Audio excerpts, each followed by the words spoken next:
នេះជាពាក្យអប់រំចិត្តខ្លីៗប៉ុន្តែមានន័យជ្រាលជ្រៅ 1. ចិត្តស្ងប់នាំឲ្យគំនិតច្បាស់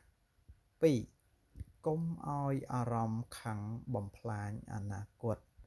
3. អត់ធ្មត់គឺជាកម្លាំងរបស់មនុស្សឆ្លាត 4. ធ្វើល្អ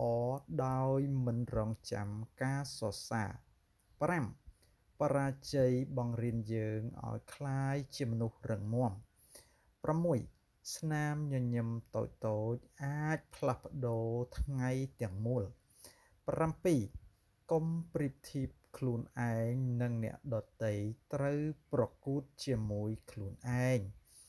8. ចេះអភ័យទោសគឺបើកទ្វារសុខសាន្តក្នុងចិត្ត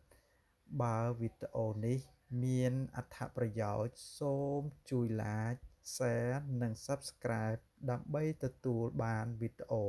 លើកទឹកចិត្តថ្មីៗរៀងរាល់ថ្ងៃ